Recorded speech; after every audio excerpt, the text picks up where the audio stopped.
Ooh, somewhere over the rainbow, way up high, and the dreams that you dream of once in a lullaby. Oh, somewhere over the rainbow, bluebirds fly. Oh, Sharon Yankowitz, it's time for Over the Rainbow.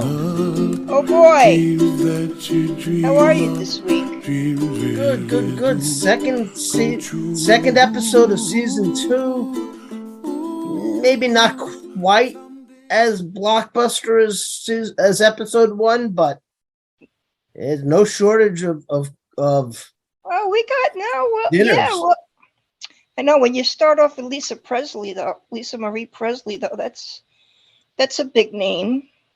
Especially because she was very prominent in the awards show just 2 days before she died. Yeah, only 54 years old. That's amazing. Did her father die from a heart attack as well?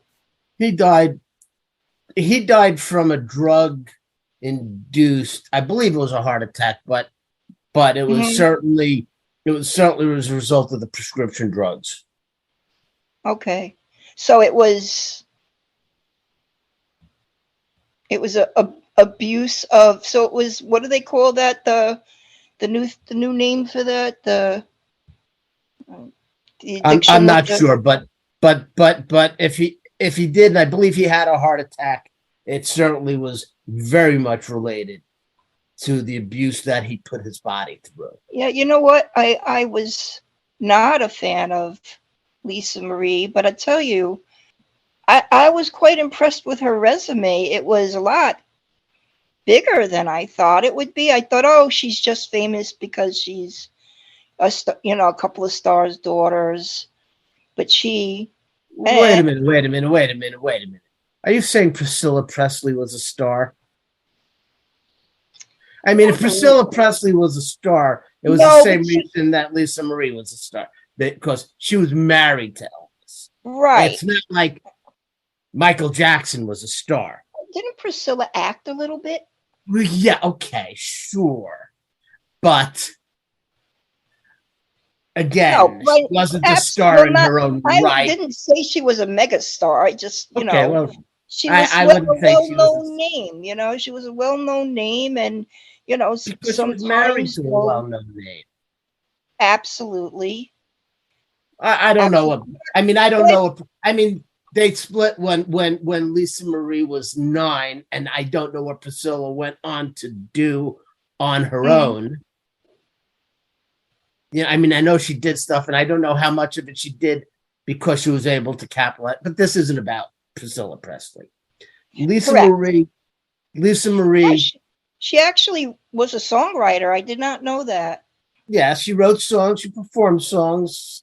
She had some decent, some successful songs, including one that she did posthumously as a duet with her dad. Yep.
I found her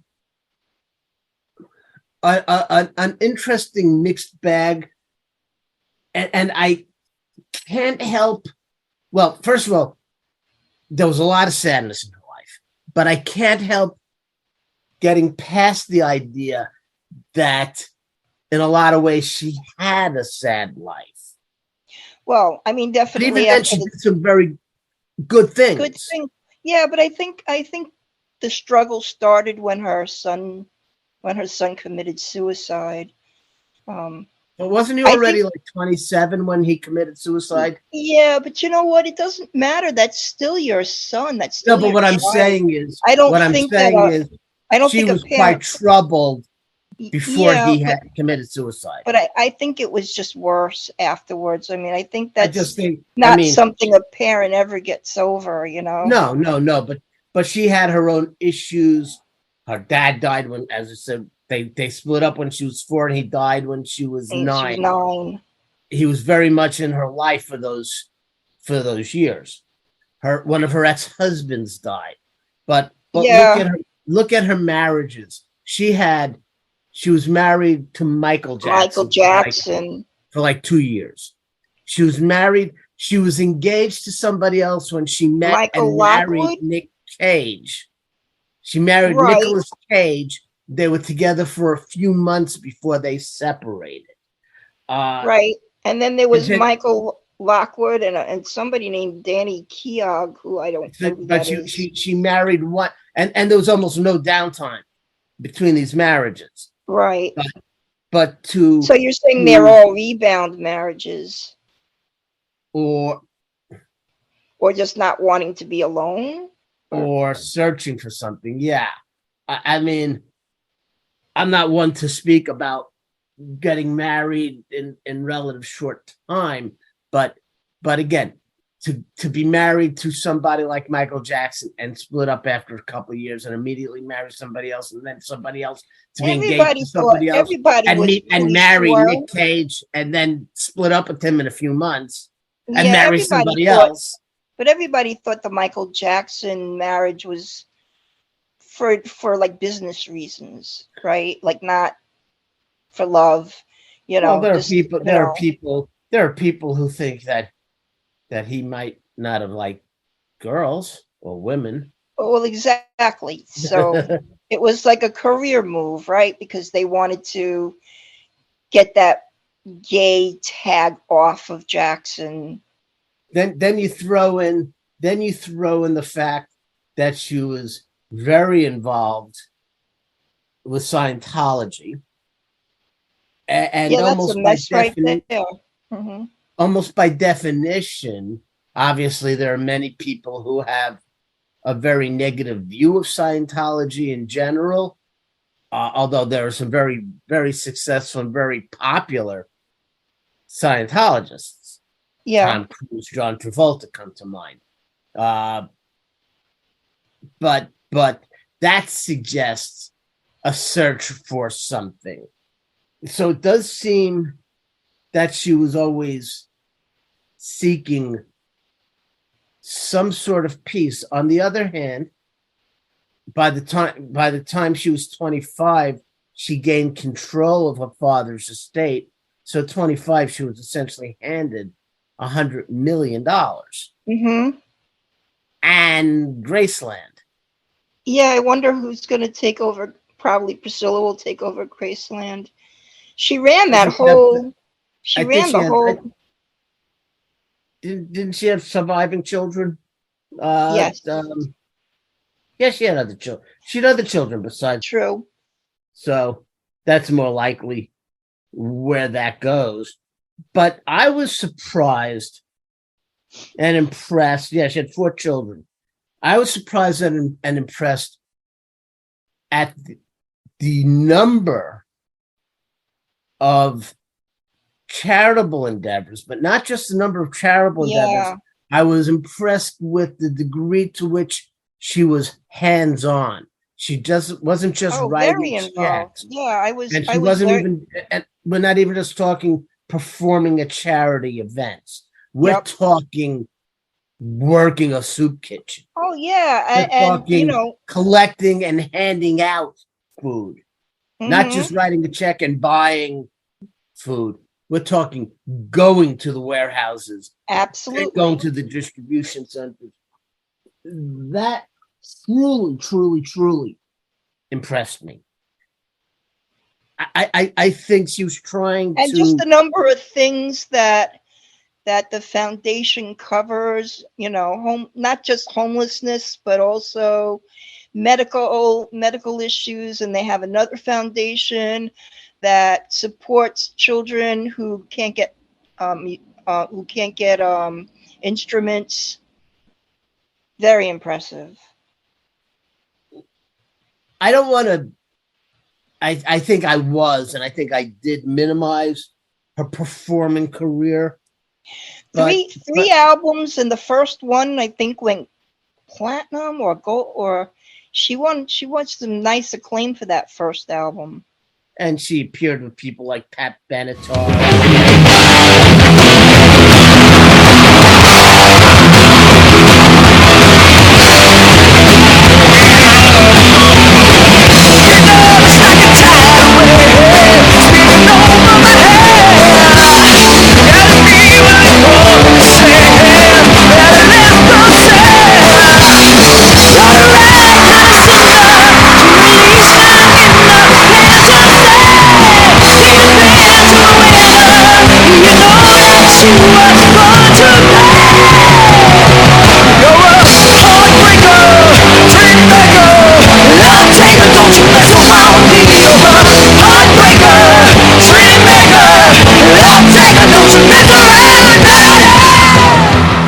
Other high profile, the Ramones, other high profile performers that if her only talent was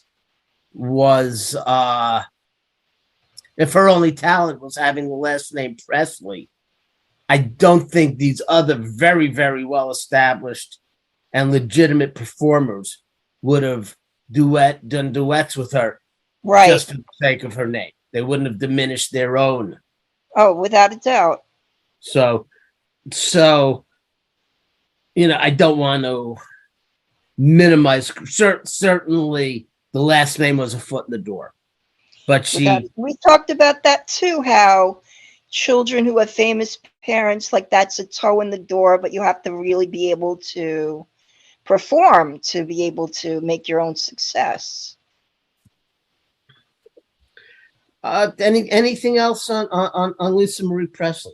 No, that I can put my finger on. I think that covers it. It's just one of these people who've been here, now she's gone, and it's like you don't think about her when she's here, but you're surprised that she's gone. If that makes sense. Yeah, because you're not aware. You knew her name, but you weren't really quite aware of how instrumental and what a good person that she was until she left. Now we move on. We're staying with music, and there will be a theme that I want to hold on to, but we'll come out in a little bit. Jeff Beck. I know. I first, huh?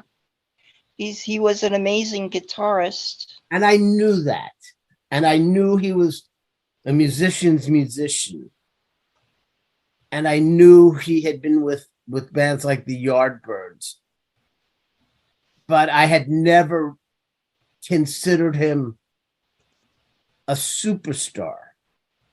Although I think people in music consider him a superstar. Oh, absolutely. There are all kinds of accolades that they talk about with him. I just don't think his fame and reputation, he's almost the opposite of what I was describing with Lisa Marie Presley. Here she was a famous name with a degree of talent, and I was speculating whether her talent matched up to her name.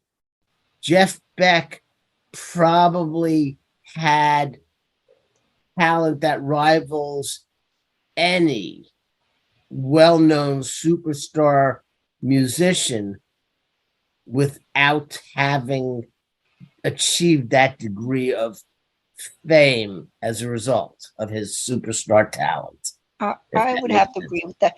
I think he's noted as one of the top 5 guitarists of all time. Mm-hmm. And he either competed with or replaced or was replaced by superstars. I mean, I think if I remember correctly, I think when he joined the Yardbirds, he was replacing Eric Clapton, who obviously is one of the also in that group of top 5. I didn't read that, but I did read that he was compared to Eric Clapton as far as his talent goes. Exactly. And over the years he played with Eric Clapton at least at a number of events. Yeah. I can't believe this. I just, you people, but on top of this, I'd like to welcome to the stage somebody who knows their way around a Stratocaster.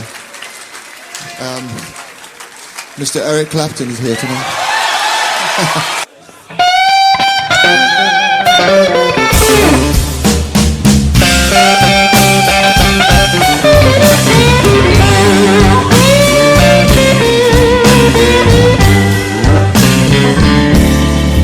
I was a big fan of the Yardbirds, but I didn't realize until that I did the research that he actually had a group that he fronted and played with, the Jeff Beck group, and Beck, Bogert, and Apis, which I never heard of.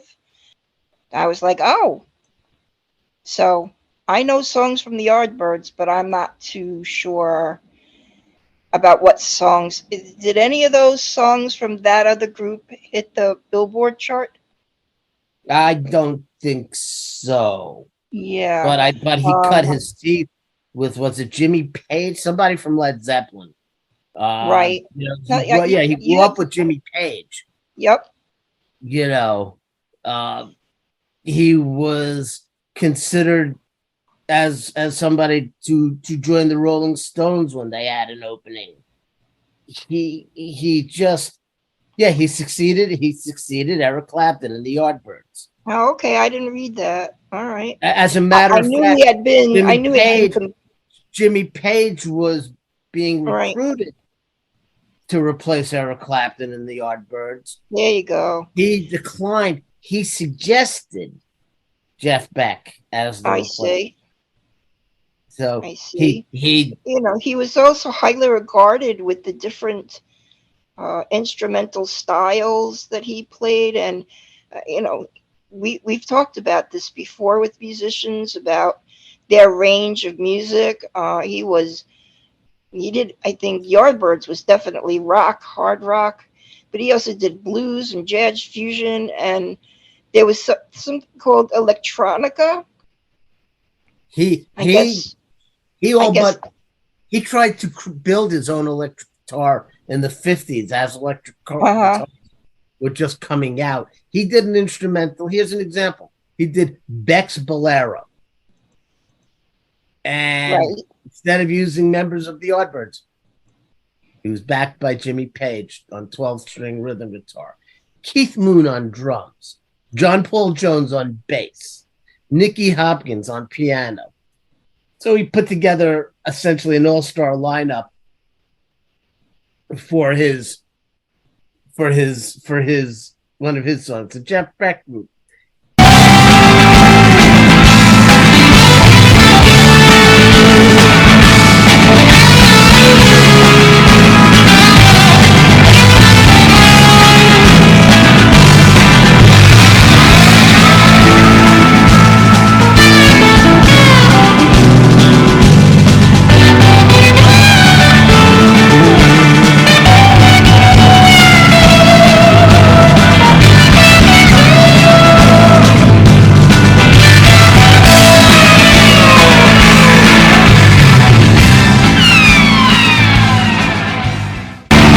Included Rod Stewart on vocals and Ronnie Wood from the Rolling Stones on bass. Nicky Hopkins again on piano. So he worked with the greatest of the greats. I just don't think he ever achieved the stature Not and status. not commercially. Is that what you're saying? Yeah. And maybe I'm wrong. He was being recruited by Pink Floyd when Syd Barrett left. I mean, like I said, musicians definitely knew he was a great.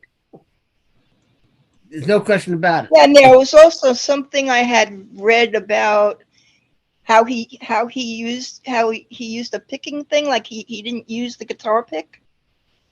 And there was Yeah, something about the way he plucked his guitar that made certain sounds. It to me, and I've said this before, he appeared with David Bowie in concert. For Christ's sake, he worked with everybody. But I've said this before. I played trumpet. I played trumpet in the high school band for a year. But I looked around. I could play the notes, but there were other guys Yeah, it's in not that just band about the notes. who could play the Yeah, music. but You know? what I was reading, what the articles that I read had great in depth about the style and influence of the way he played. That seemed to be important.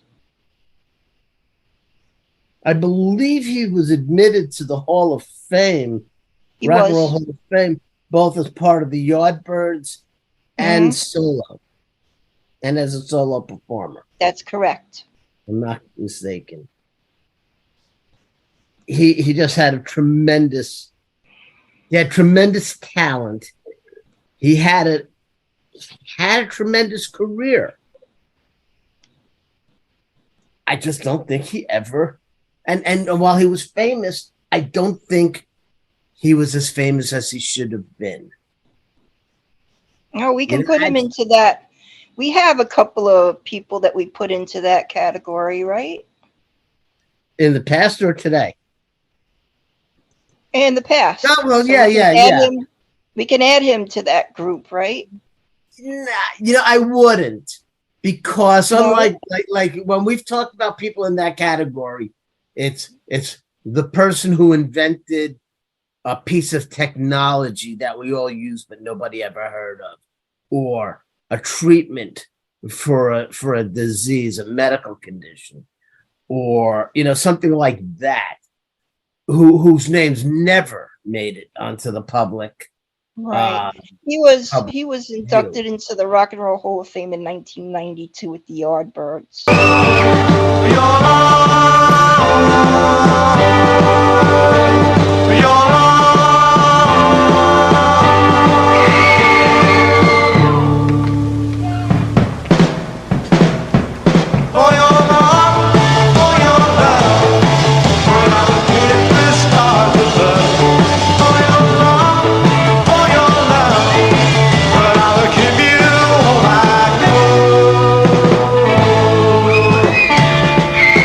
Jeff Beck was by no means anonymous or unheard of.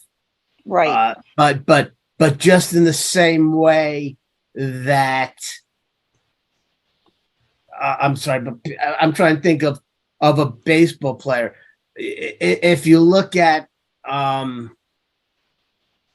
Throneberry or I don't know, somebody who was known but wasn't Mickey Mantle, wasn't Willie Mays. Oh, absolutely. So you're saying like he's like instead of a Class A star, he was a Class B star, kind of like that. Right.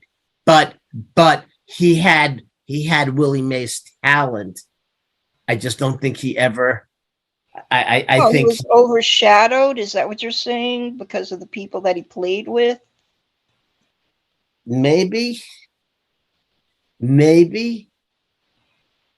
I'm not sure. Anything else going back though? No.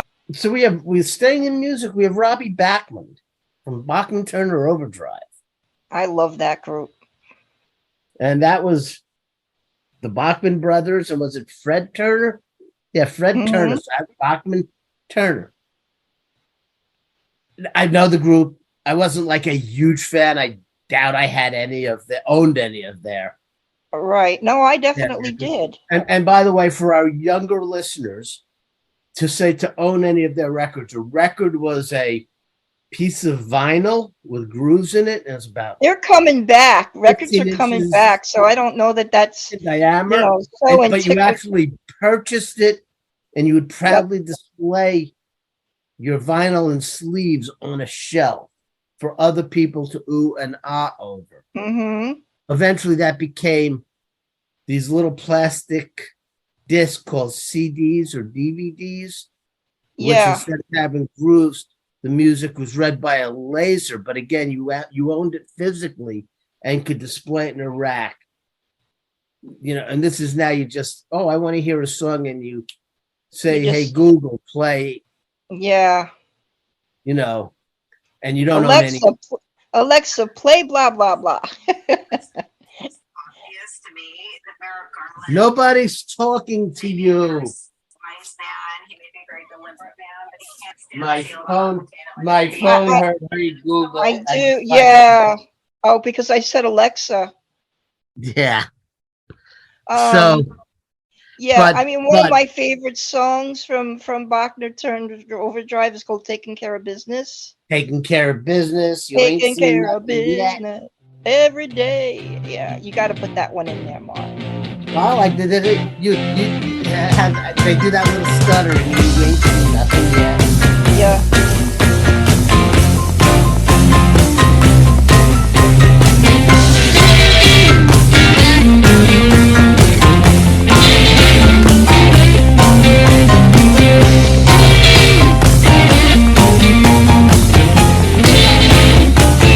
They get up every morning from the alarm clocks, wanna take the 8:15 into the city.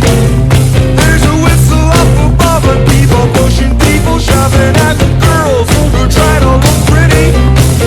And if your train's on time, you can get to work by 9 and start your sleeping job to get your pay. If you ever get annoyed, look at me, I'm self-employed. I love to work at nothing all day. And I've been taking care of business every day. Taking care of business every way. I've been taking care of business. You don't mind taking care of business and working overtime. Work out.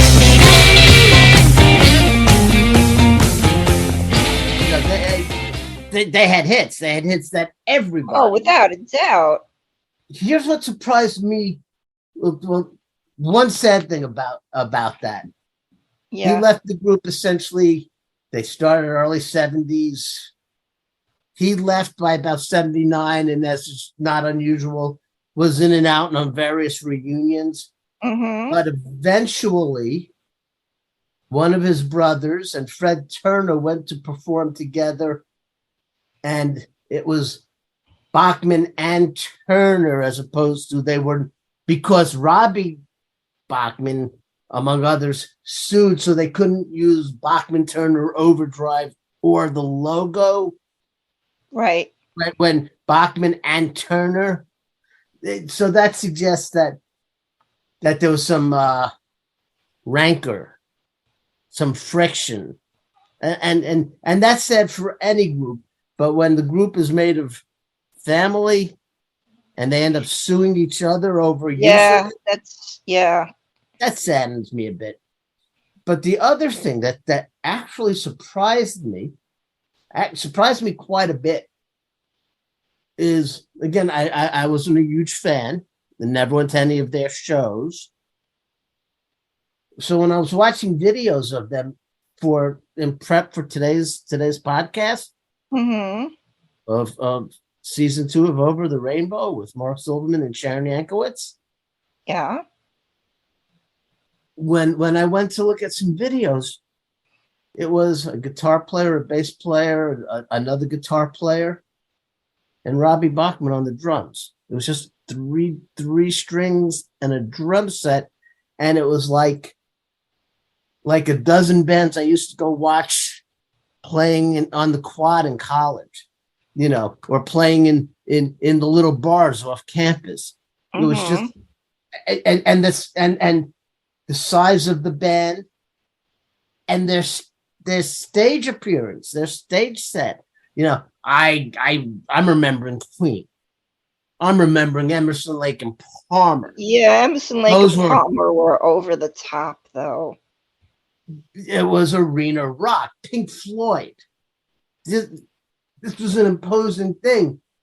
This wasn't for guys who could easily have just been in the back of a garage playing, and that's what this looked like. Yet they were generating these sounds, these hits that are instantly recognizable.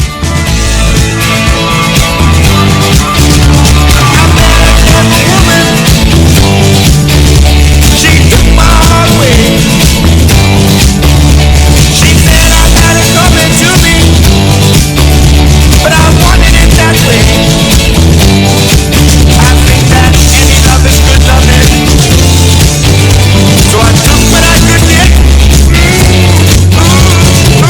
She looked at me with big brown eyes and said, ain't seen nothing yet. But baby, you just ain't seen nothing yet. Here's something that you're never gonna forget. But baby, you just ain't seen nothing yet. Nothing yet, you ain't been around.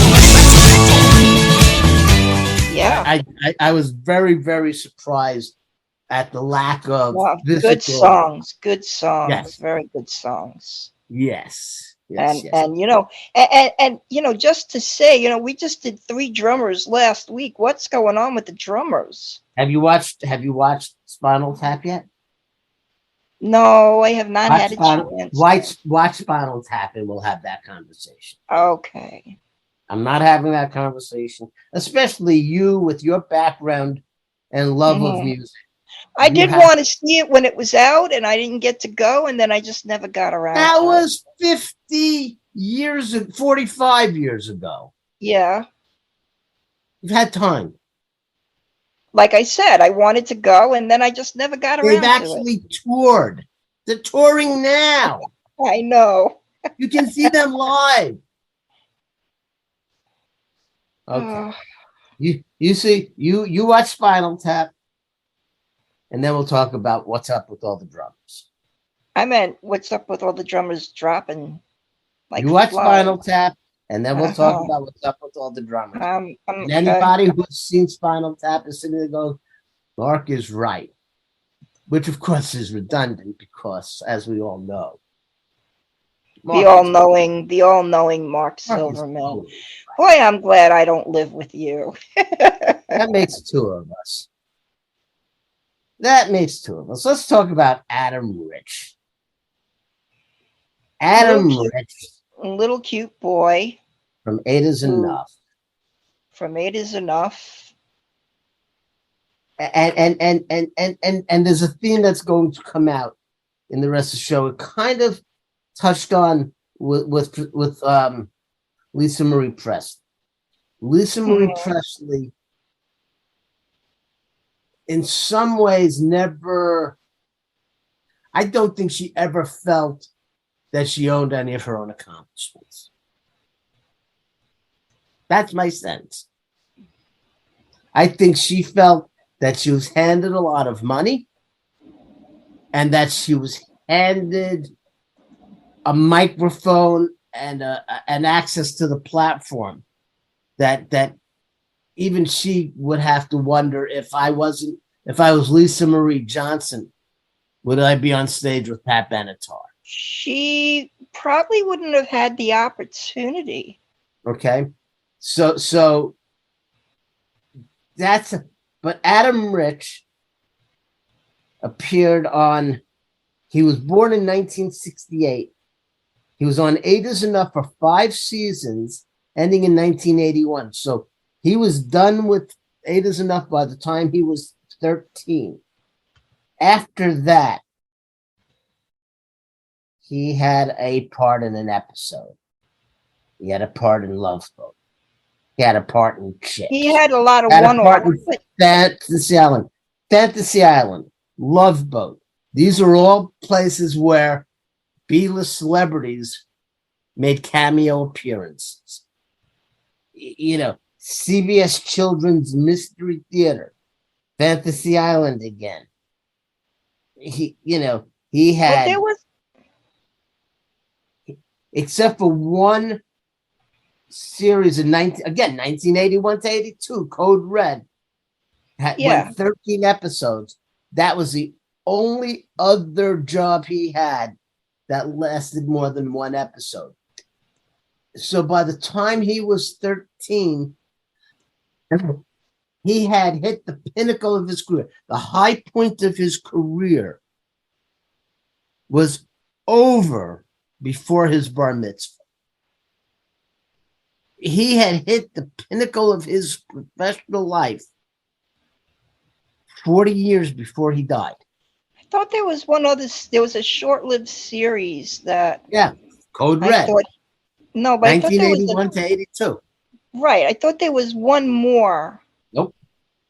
And the rest were all the one-offs that you started naming, the $6 Million Man and all of that. He was in a couple of movies too. He was in Eight Is Enough. The Eight Is Enough Wedding in 1989. It's a TV film. He was playing himself in a movie, Dickie Roberts, which was, if I remember, a really bad comedy in 2003. But that was his last professional appearance before that. There was one other series. He was in Baywatch in 1993. Yeah, in 1983. Credit is 2003, Dickie Roberts. In 1983, Mark, he was in a sitcom called Guy Shy on CBS. Gun Shy, yeah. one episode. No, that was Two episodes. He was in 2 episodes. He was in Reading, Writing, and Robbing, and Mail Order Mommy. I thought that was supposed to be. He was in 2 episodes. All right. And it wasn't a successful series in any event. Correct. And that was 1983. So that's he's 15. And it doesn't change what I'm saying. The pinnacle of his career was before he had reached the pinnacle of his career before he ever changed a razor blade. The rest of his life, he never achieved. Yeah, just really sad. Lots of trouble with the law and with overdoses. I think there was one time he was arrested for, I think he hit his wife or his girlfriend. He had an extensive record of drug abuse and alcohol abuse and whatnot. So it just has to be difficult to live the rest of your life knowing nothing you will do or have done comes close to what you did by the time you were 14 or 15. Not the first time we've heard about these kinds of things with child stars. No, it's not. I don't know whether he was typecast into his role. I know Leave It to Beaver, blank on his name all of a sudden. Never really. Mathers. Jerry Mathers? Jerry Mathers never really got past. But on the other hand, Doogie Howser, he certainly got past that. Right. Even Fred Savage, Wonder Years, had and has had a pretty good career. There are a number of child actors. I mean, it's not definite. Wish, but who's your girl? The talk show host from Poltergeist, from the very famous acting family, Drew Barrymore. Drew Barrymore has had a spectacular career, even though she started when she was 8. So, we've talked about does drug abuse and troubled youth go hand in hand with child performers, or do we just hear about that percentage of child performers who end up abusing drugs but it happens in the same percentage as people in the general population who are anonymous, and therefore we never hear about it. And I think it's Right. closer to the latter than there Well, being no even I've been watching different strokes. I've been streaming that, and it's That's very all- sad what happened to all three of them, really. Yeah. All right. Anything else? Anything else on Adam Rich? No, we can move along to Blake Hounshaw. Kind of moving away from the child performers in the world of music. He was an investigative reporter? What was he? He was with the New York Times, right? He was on. He was a political writer. Yeah, he was a political writer writer with the and Times and Politico, among others. Politico. That was what I was trying to think. He was with Politico before that. He had gone on over to the New York Times. He'd started his journalism career at Foreign Policy and was instrumental in launching the national security newsletter called the NatSec Daily. I know you're a newsy guy. Do you read that kind of thing? I read things from Politico. I don't go to Politico directly, but they are quoted or. Did you know who this writer was before? I did not. No, I did not. And honestly, not to minimize his career, but he dealt with, apparently to his family, well-known mental health issues and depression. And you read about the depression, yeah. It's all but stated he killed himself.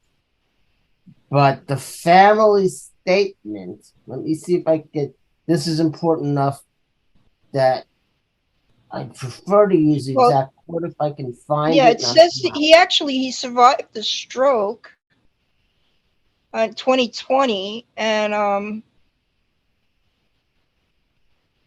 it doesn't say, it just says he died by suicide on the 10th. He was 44 years old, another very young gentleman. It is he was found near Taft Bridge. Yeah. It is with great sorrow that we have to inform you that Blake has suddenly died this morning after a long and courageous battle with depression. His wife, Sandy, and 2 children are in our thoughts and prayers, and it's asked for respect and privacy at this time. So they're trying to tell us he killed himself without telling us he killed himself. Right. Because I guess they want to protect his dignity. Right. And there's part of me that understands that. But you know what do you want to know what the other part of me is saying? And it's saying it a lot louder. They're stigmatizing depression. They're stigmatizing mental illness. You wouldn't be embarrassed. Back in the day, you wouldn't be embarrassed to say so-and-so died of cancer.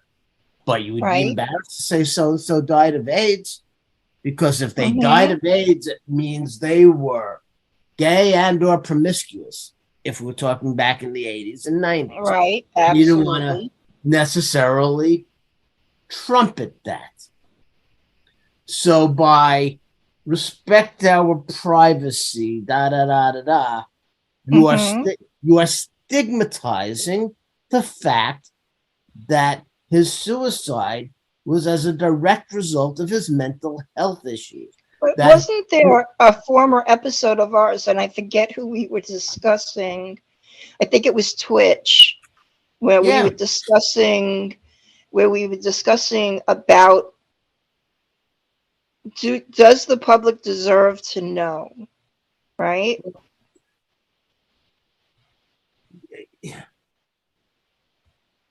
There's first of all, again, there's an aspect of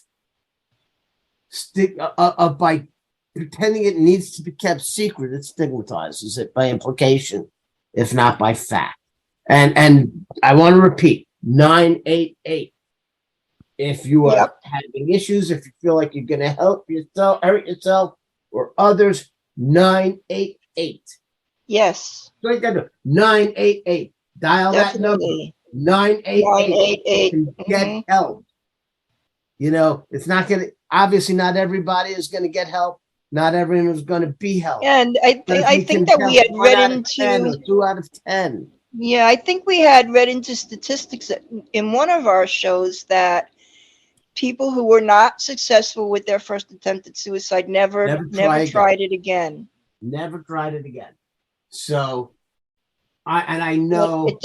it does go as far as to say that he was a very distinguished news writer, political writer, and someone who had a definite voice in covering political.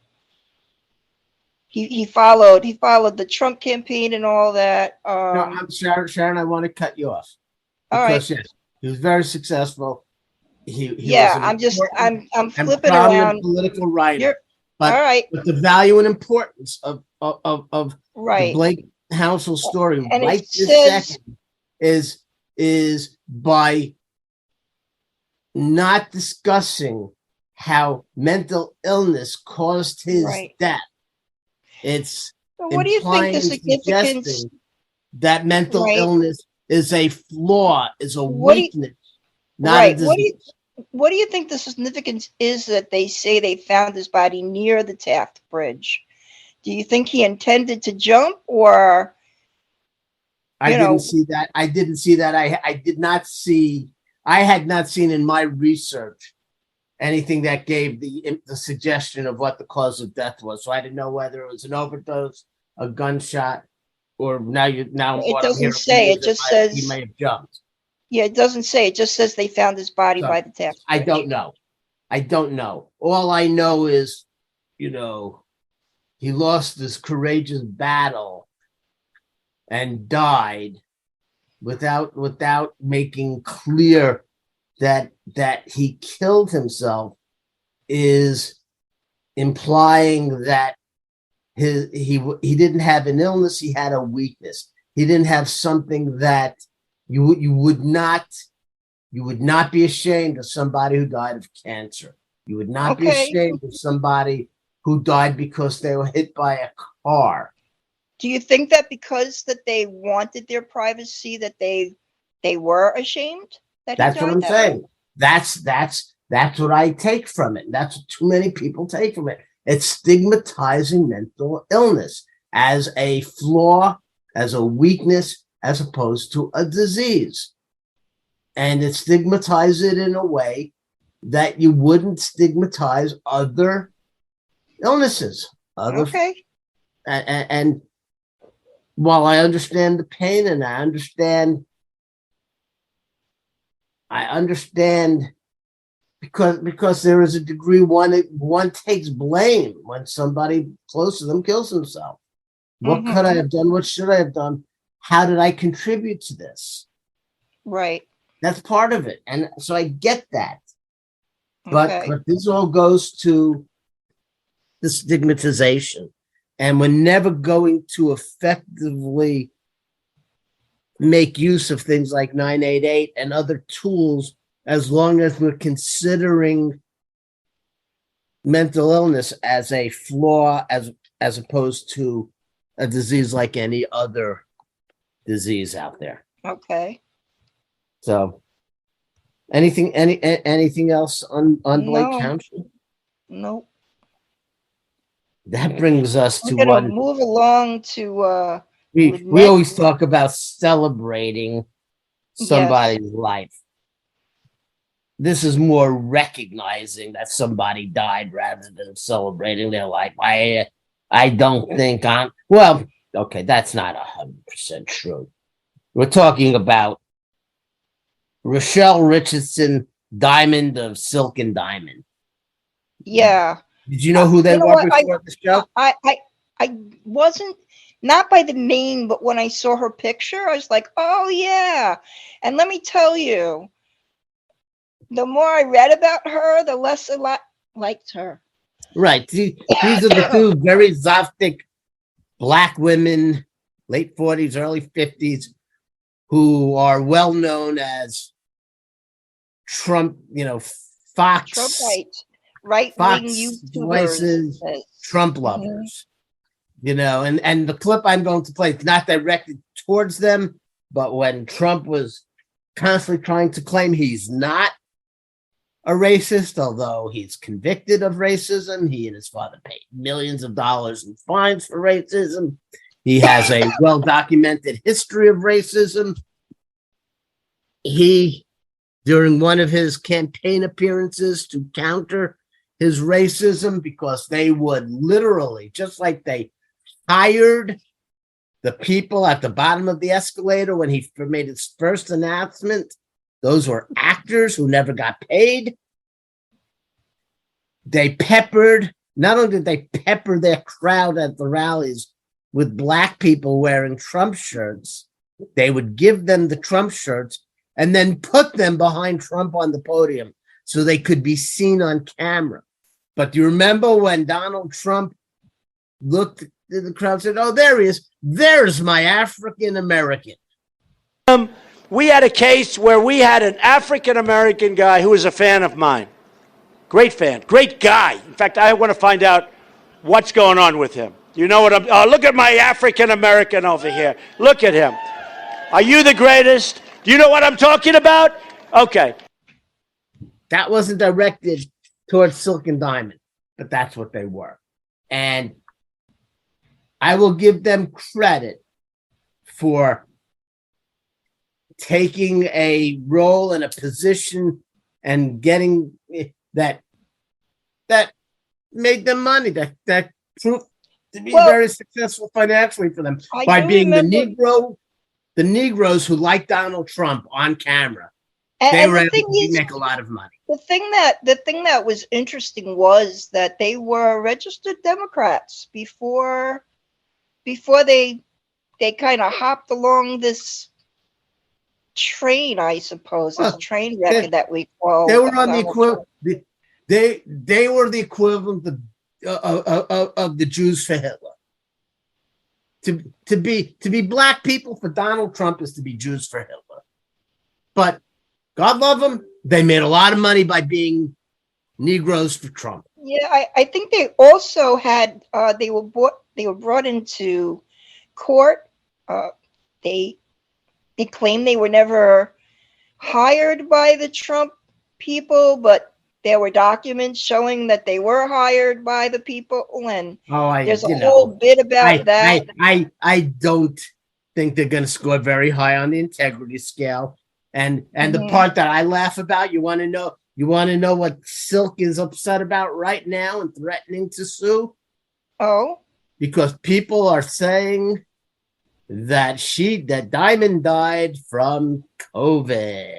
Yeah, they're COVID deniers. And COVID didn't exist, and the vaccines are a fraud, and Bill Gates is putting microchips, and this is all, this is their common theme. So the idea that Diamond died from COVID, you say that, she'll sue. Now, I'm not saying that, by the way.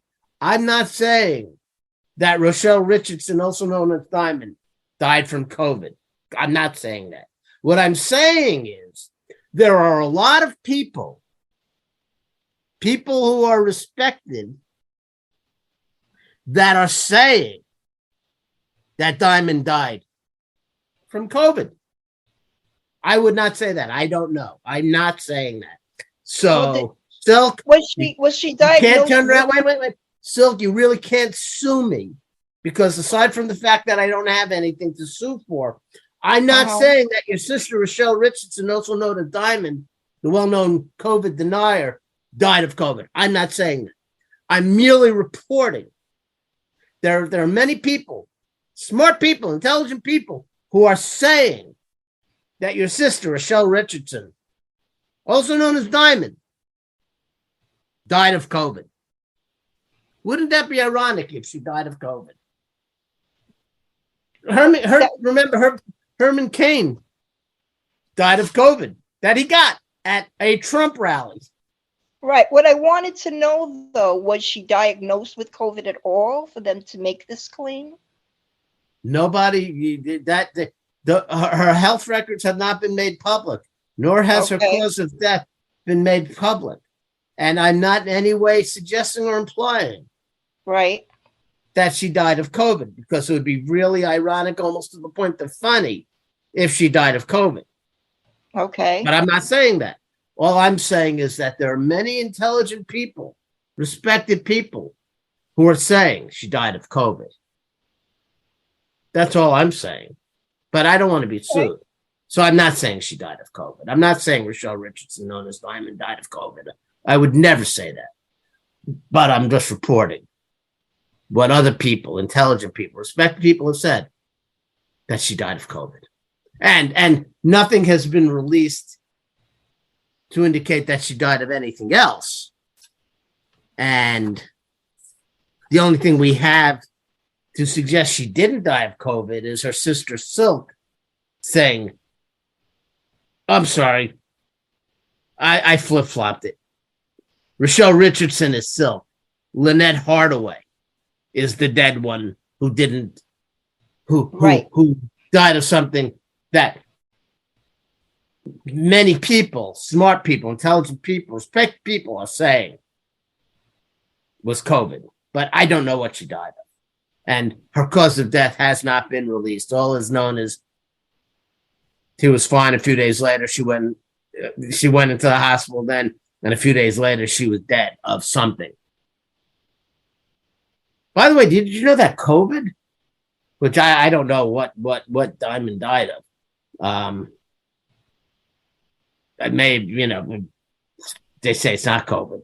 But COVID is back up to killing over 500 people a day? Yeah, the variant. Yeah. And you know that the vast majority of those 500 tend to be right-wing Republican voters? Because they're that not worked out to vaxxed. 500 days, about Because they're not vaxxed. 150,000 a year. What people don't understand, the vax deniers, what they don't understand, they're like, but if you get the vaccine, you still can get it anyway. Yeah, they're not saying you won't. What they don't So it understand it won't be lethal. right, almost exactly. nobody- It keeps you from dying. It doesn't keep you from not getting it. Right. And it also helps prevent, but by getting vaccinated, it helps prevent new mutations from occurring that can be invulnerable to the vaccines. Yeah, and the vaccine is free, and they now have where you can get the flu shot and the vaccine together. So yeah, although I don't know what the problem is. Yeah. But that's all I got on Silk and Diamond until the next one dies. Or shall we say, previewing what's coming up in the show till the next one bites the dust. Mhm. So that brings us to the king. Constantine. Well, no, we started with the daughter of the king, That's right. and now we've got Constantine of Greece.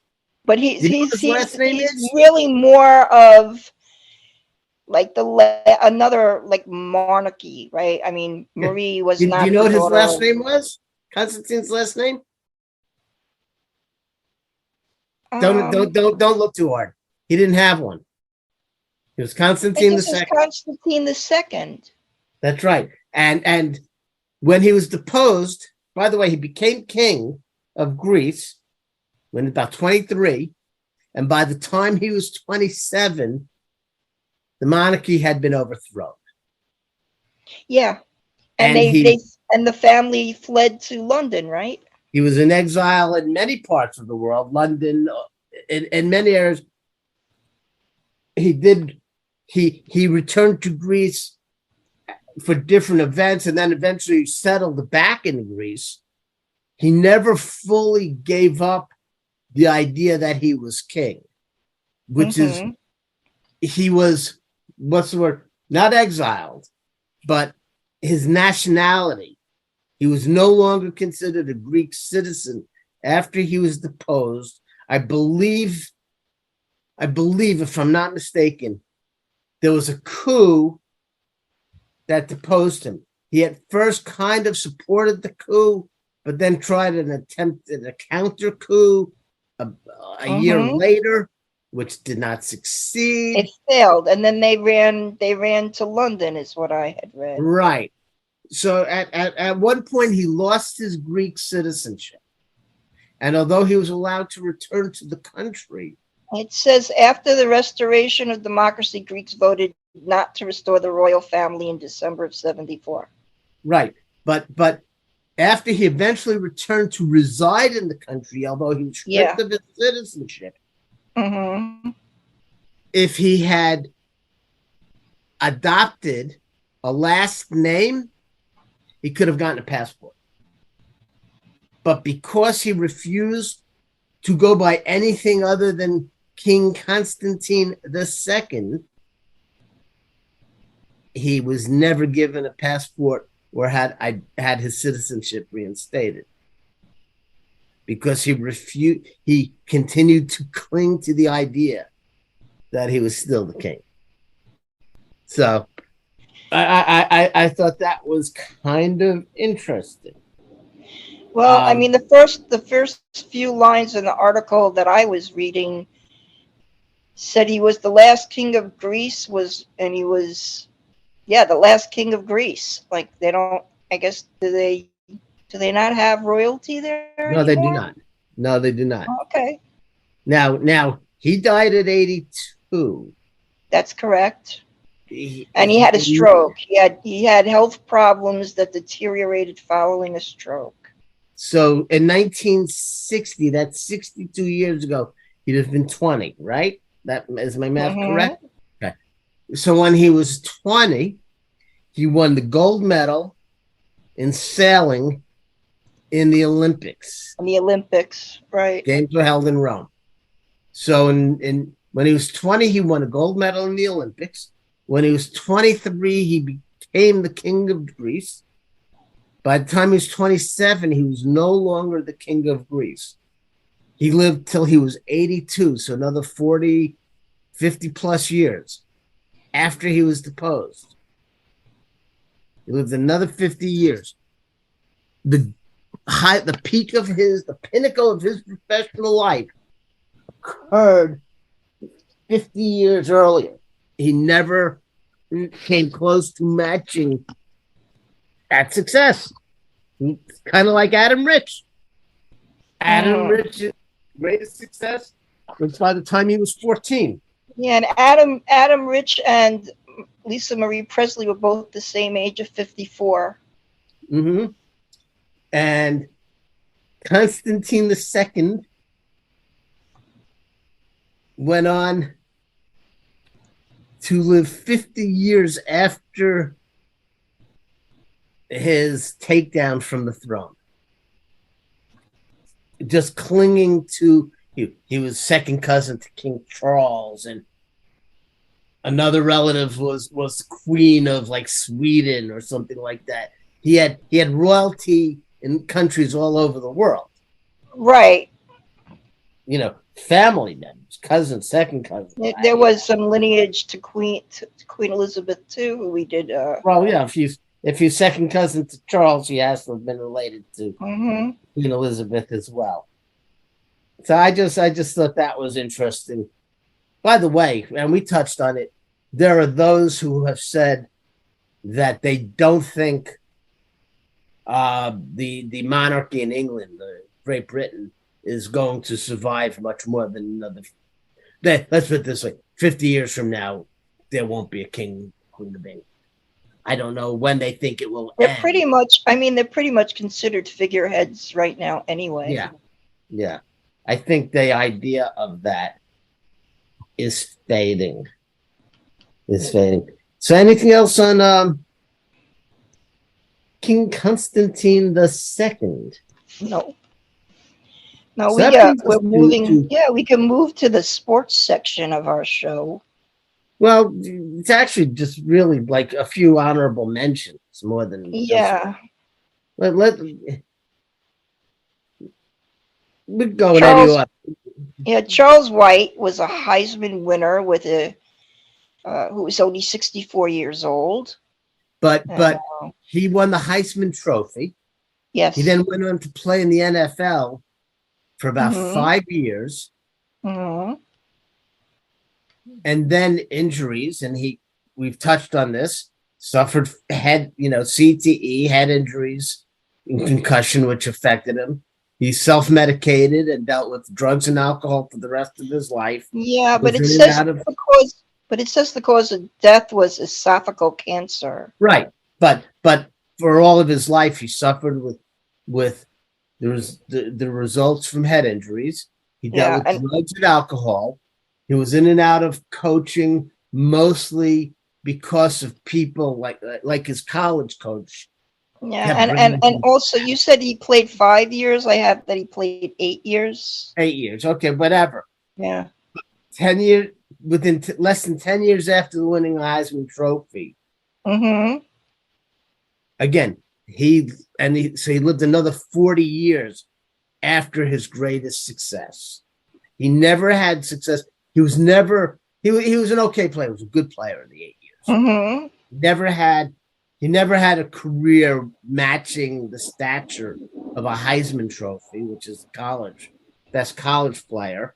So he had achieved the pinnacle of his success before he was 25. That's what he had his high. He never had success approaching what he had had prior to age 25 for the remainder of the 40 years of his life. Well, yeah, I mean, I know you said he self-medicated, but apparently it says here that he had possibly used cocaine and alcohol to self-medicate systems of brain injury. Well, that's what I'm And saying. then Yeah, also, that's well, here's the thing that I bring that up, because it says that his wife donated her husband's brain to the center of Boston University. But not only have a lot of players done that.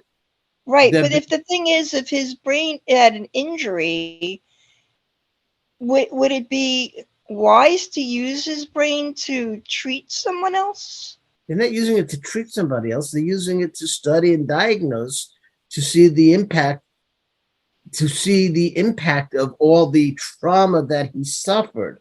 A number As of a result of playing. Okay. right, so that can Thank you. identify this lobe or whatever it is that they look. Right.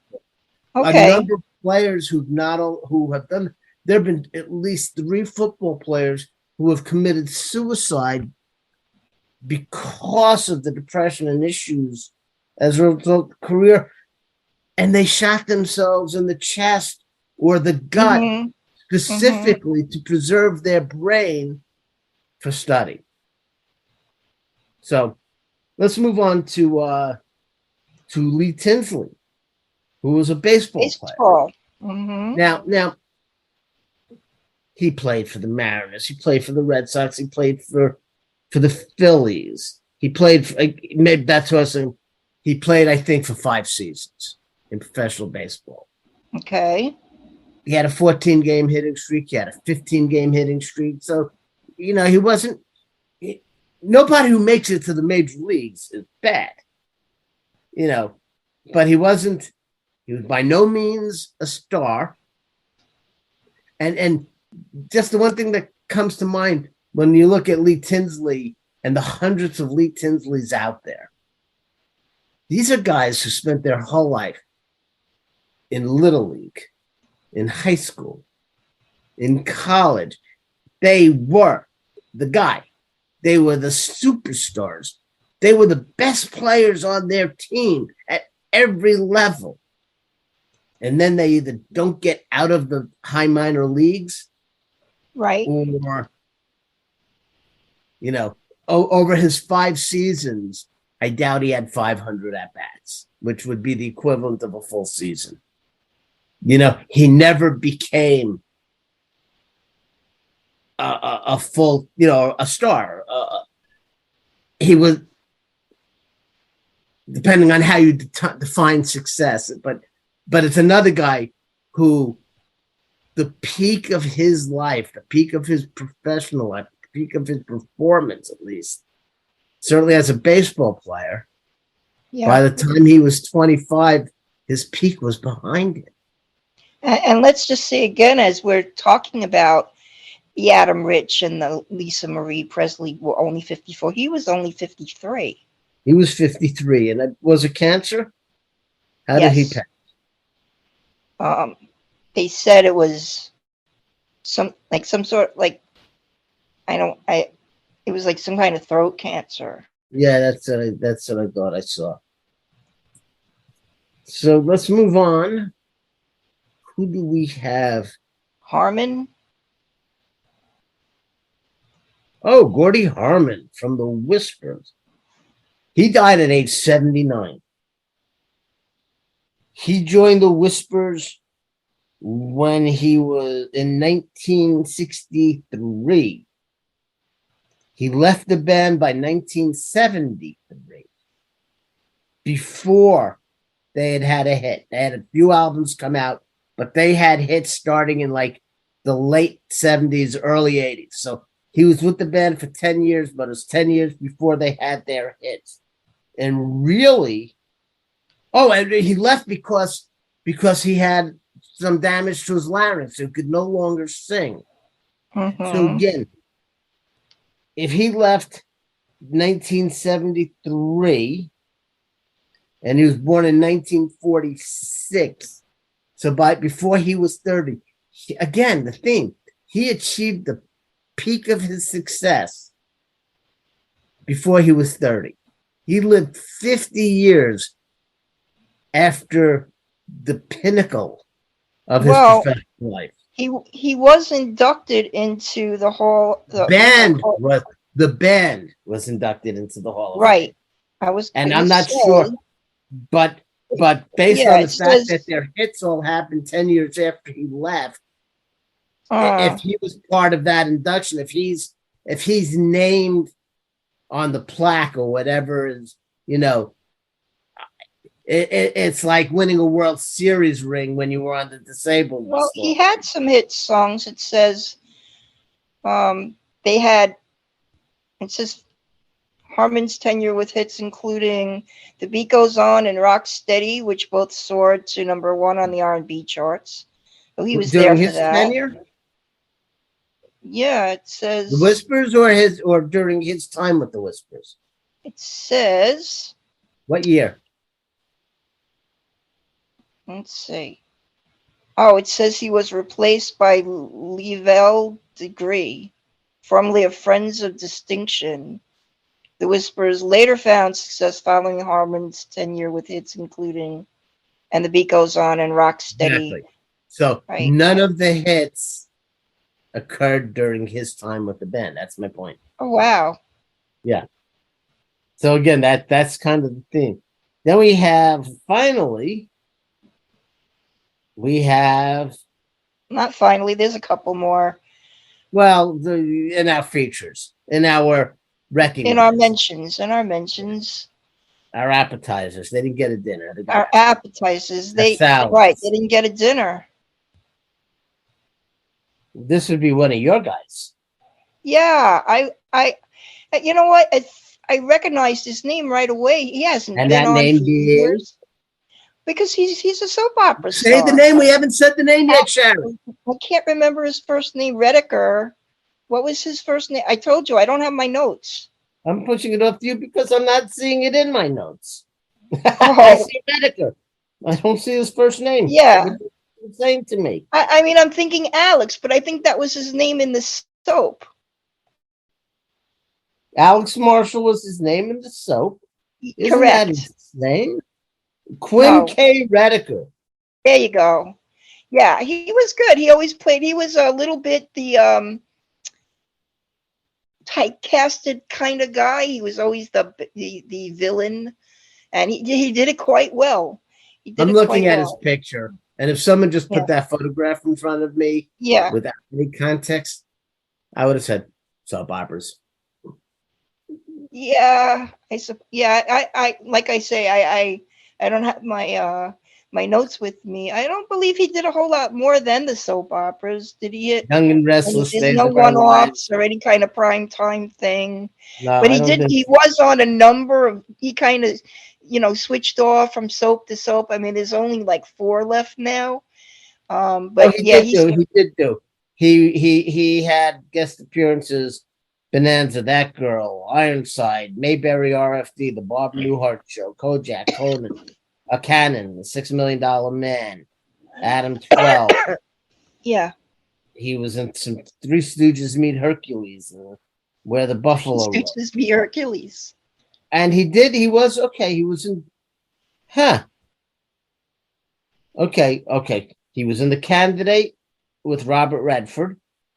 And he had a small but important part in when Robert Redford directed Ordinary People in 1980. So he was not a good guy. I just know he played. I think he played Mary Tyler Moore's brother in Ordinary People. All right. So now we have Carol Cook. She was best known for appearances on Lucille Ball's television show and the Lucy Show and Here's Lucy. That's and right. She was in the films The Incredible Mr. Limpet, which was a really good movie, actually. The American Gigolo and 16 Candles. She wasn't British though, was she? No. Okay. It says here she worked in regional theater. She was in Annie Get Your Gun. She did a lot of things that the Desi Lou Studios put out. Yeah. She also worked for theater. She was on Broadway at 42nd Street, and she was the second actress after Carol Channing. Right. We don't need to go into Hello, that. Dolly. I'm skipping around. Hang on. No, that's good. Let's wrap that up here, let's move on. So we are nearing the end of the second episode of season 2, and we already know we've got some famous names to kick off the third episode. We've got one of the all-time great Hollywood starlets, one of the all-time sex symbols, and one of the all-time great names in the world of daredevils and stunts to talk about in next week's episode of Over the Rainbow. To wrap up, though, we sometimes do. Now, I don't know if this person should have been famous and isn't, but she went out in a way that I think captures the spirit of our show. Do you know who Sandy Wood was, Sharon? Sandy Wood lived in Great Britain, and in last February of 2022, she was diagnosed with tongue cancer that proved to be terminal, and she passed a couple of weeks ago. What's the difference between mouth cancer and I've never heard of tongue cancer? I don't know. I assume mouth cancer could be anywhere in the oral cavity, and tongue cancer. That's what I was. Yep. All right. Is my assumption. Okay. She was a fun-loving woman. She lived life to the fullest according to all descriptions. But what caught my attention, remember flash mobs? Sure. Random people suddenly breaking out to these choreographed dances. It was nuts. Yeah, it was absolutely nuts. Some of them were pretty elaborate. And you see them at Grand Central Station and things like that. Mm-hmm. Right. These are videos that would go viral before it was a term. Well, she had a funeral in a church. And you watch the video, and all of a sudden, woman in the back, towards the back middle on the right side gets up. Woman on the other side of the church gets up. Woman towards the front. These 4 women go up, taking off their sweaters. They're all wearing similar shirts. And the song by Queen, Another One Bites the Dust, starts to play as they walk through the church. In the middle of whoever was speaking, this music started to play. These four women got up, and they're doing this choreographed bit to the song Queen. Another one bites the dust.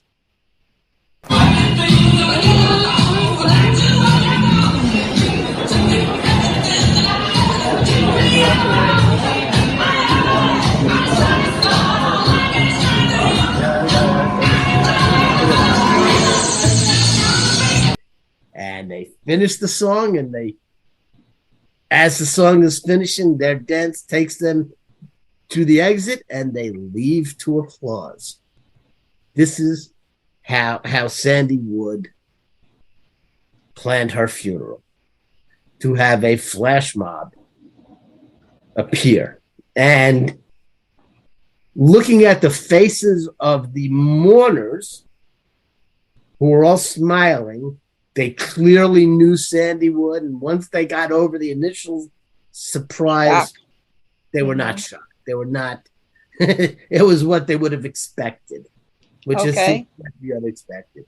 But the one thing I do want to mention almost as an asterisk, when I Googled this, there are at least 2 or 3 other people who've done something similar as part of their funerals. Is that how you're going out? That's how this show is going out today, certainly. Except we do have one last thing that I think you would like to share with our listeners. Well, of course, when you research people who have passed away, it's a constant reminder that you should live your life to the fullest, and you should show your love for those you care for today, because you may not have it tomorrow, and they may not be here tomorrow either. But I think it's safe to say, or maybe not, that we will be here tomorrow and maybe next week, because Mark has promised us another show. And names that you don't want to miss. Thank you for listening to Over the Rainbow. Another one bites the dust. Another one bites the dust. And another one gone, and another one gone. Another one bites the dust. Hey, hey, I'm gonna get you too. Another one bites